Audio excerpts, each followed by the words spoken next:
नमस्कार मित्रांनो, नवीन एका व्हिडिओमध्ये तुमचं स्वागत आहे।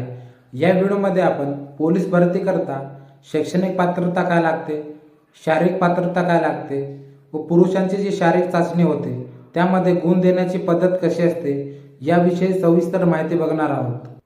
पुढे सविस्तर माहिती बघण्याआधी तुम्ही जर माझ्या यूट्यूब चॅनलवर नवीन असाल तर माझ्या यूट्यूब चॅनलला सबस्क्राईब करून ठेवा। अशा प्रकारची महत्त्वाची माहिती तुमच्यापर्यंत पोहोचेल। तर व्हिडिओला सुरुवात करूया। मित्रांनो, पोलीस शिपाई, पोलीस कॉन्स्टेबल होण्यासाठी तुम्ही 12वी उत्तीर्ण असणं आवश्यक आहे। त्याचबरोबर तुमच्याकडे खालीलप्रमाणे शारीरिक पात्रता असणे आवश्यक आहे। शारीरिक पात्रतेमध्ये पुरुष उमेदवारांकरता उंची ही 165 सेमी असली पाहिजे व महिला उमेदवारांकरता उंची ही 155 सेमी असली पाहिजे। पुरुष उमेदवारांकरता छातीची अट असणार आहे। छाती न फुगवता 79 सेमी भरली पाहिजे व फुगवून 84 सेमी भरले पाहिजे। मित्रांनो, या व्हिडिओमध्ये फक्त आपण पुरुषांच्या शारीरिक चाचणीविषयी माहिती बघणार आहोत। महिलांची शारीरिक चाचणी कशी असते याविषयी दुसरा एक व्हिडिओ बनवलेला आहे। त्या व्हिडिओची लिंक मी तुम्हाला या व्हिडिओच्या डिस्क्रिप्शन बॉक्समध्ये दिलेली आहे, तिथे जाऊन तुम्ही ती माहिती बघू शकता। पुरुषांची शारीरिक चाचणी ही एकूण 50 गुणांची असते। यामध्ये 1600 मीटर धावणे 20 गुण, 100 मीटर धावणे 15 गुण, गोळाफेक 15 गुण अशी एकूण 50 गुणांची शारीरिक चाचणी असते। आता आपण शारीरिक चाचणीमध्ये गुण देण्याची पद्धत कशी असते ते आपण सविस्तर बघू। सर्वात प्रथम आपण 1600 मीटर अंतर धावणे या इव्हेंटविषयी माहिती बघणार आहोत। 1600 मीटर अंतर धावण्यास लागलेला कालावधी व त्या कालावधीनुसार गुण देण्याची पद्धत कशी असणार आहे ते आपण या चार्टच्या माध्यमातून समजून घेणार आहोत। 5 मिनिट 10 सेकंद किंवा त्यापेक्षा कमी वेळेत जर तुम्ही आलात तर 20 गुण भेटतील। 5 मिनिट 10 सेकंदापेक्षा जास्त परंतु 5 मिनिट 30 सेकंदापेक्षा कमी या वेळेत जर तुम्ही आलात तर 18 गुण भेटतील। 5 मिनिट 30 सेकंदापेक्षा जास्त परंतु 5 मिनिट 50 सेकंदापेक्षा कमी या वेळेत जर तुम्ही आलात तर 16 गुण भेटतील। 5 मिनिट 50 सेकंदापेक्षा जास्त परंतु 6 मिनिट 10 सेकंदापेक्षा कमी या वेळेत जर तुम्ही आलात तर 14 गुण भेटतील।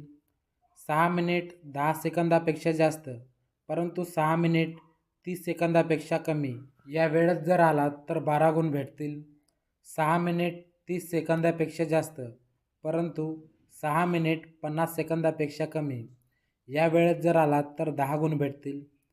6 मिनिट 50 सेकंदापेक्षा जास्त परंतु 7 मिनिट 10 सेकंदापेक्षा कमी या वेळेत जर आलात तर 8 गुण भेटतील। 7 मिनिट 10 सेकंदापेक्षा जास्त परंतु 7 मिनिट 30 सेकंदापेक्षा कमी या वेळेत जर आलात तर 5 गुण भेटतील। 7 मिनिट 30 सेकंदापेक्षा जास्त वेळेत जर आलात तर तुम्हाला 0 गुण भेटतील। आता आपण 100 मीटर धावणे या चाचणीविषयी माहिती बघू। 100 मीटर धावण्याच्या चाचणीकरता एकूण 15 गुण असतात। या ठिकाणी आपण गुण देण्याची पद्धत बघू। 11.50 सेकंद किंवा त्यापेक्षा कमी या वेळेत जर तुम्ही आलात तर 15 गुण भेटतील। 11.50 सेकंदापेक्षा जास्त परंतु 12.50 सेकंद किंवा त्यापेक्षा कमी या वेळेत जर तुम्ही आलात तर 12 गुण भेटतील। 12.50 सेकंदापेक्षा जास्त परंतु 13.50 सेकंद किंवा त्यापेक्षा कमी या वेळेत जर तुम्ही आलात तर 10 गुण भेटतील। 13.50 सेकंदापेक्षा जास्त परंतु 14.50 सेकंद किंवा त्यापेक्षा कमी या वेळेत जर तुम्ही आलात तर 8 गुण भेटतील। 14.50 सेकंदापेक्षा जास्त परंतु 15.50 सेकंद किंवा त्यापेक्षा कमी या वेळेत जर तुम्ही आलात तर 6 गुण भेटतील। 15.50 सेकंदापेक्षा जास्त परंतु 16.50 सेकंद किंवा त्यापेक्षा कमी या वेळेत जर आलात तर 4 गुण भेटतील। 16.50 सेकंदापेक्षा जास्त परंतु 17.50 सेकंद किंवा त्यापेक्षा कमी या वेळेत जर आलात तर 1 गुण भेटेल व 17.50 सेकंदापेक्षा जास्त या वेळेत जर आलात तर तुम्हाला 0 गुण भेटतील। आता आपण गोळाफेक या चाचणीविषयी माहिती बघू। गोळाफेक या चाचणीकरता एकूण 15 गुण असतात आणि गोळ्याचे वजन हे 7.260 किलोग्राम एवढे असते। गोळाफेकीचे अंतर मीटरमध्ये व गुण देण्याची पद्धत आपण बघू। 8.50 मीटर किंवा त्यापेक्षा जास्त जर तुमचा गोळा गेला तर 15 गुण भेटतील।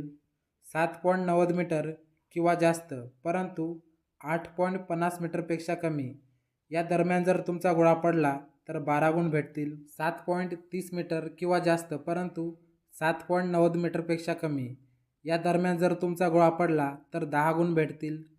6.70 मीटर किंवा जास्त परंतु 7.30 मीटरपेक्षा कमी या दरम्यान जर तुमचा गोळा पडला तर 8 गुण भेटतील. 6.10 मीटर किंवा जास्त परंतु 6.70 मीटरपेक्षा कमी या दरम्यान जर तुमचा गोळा पडला तर 6 गुण भेटतील.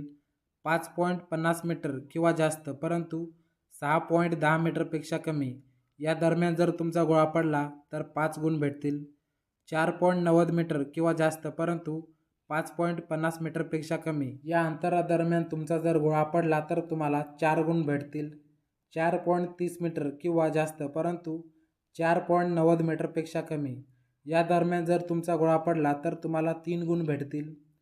4.70 मीटर किंवा जास्त परंतु 4.30 मीटरपेक्षा कमी या दरम्यान तुमचा जर गोळा पडला तर तुम्हाला 2 गुण भेटतील. 3.10 मीटर किंवा जास्त परंतु 3.70 मीटरपेक्षा कमी या दरम्यान तुमचा जर गोळा पडला तर तुम्हाला 1 गुण मिळेल. 3.10 मीटरपेक्षा कमी या अंतरादरम्यान तुमचा जर गोळा पडला तर तुम्हाला 0 गुण मिळतील. तर चला मित्रांनो, या व्हिडिओमध्ये इथेच थांबूया. तुम्हाला जर माझा व्हिडिओ आवडला असेल तर लाईक आणि तुमच्या मित्रांना शेअर करायला विसरू नका. तसेच अशा प्रकारचे महत्त्वाचे व्हिडिओ पाहण्यासाठी माझ्या यूट्यूब चॅनलला सबस्क्राईब करायला विसरू नका. जय हिंद, जय महाराष्ट्र.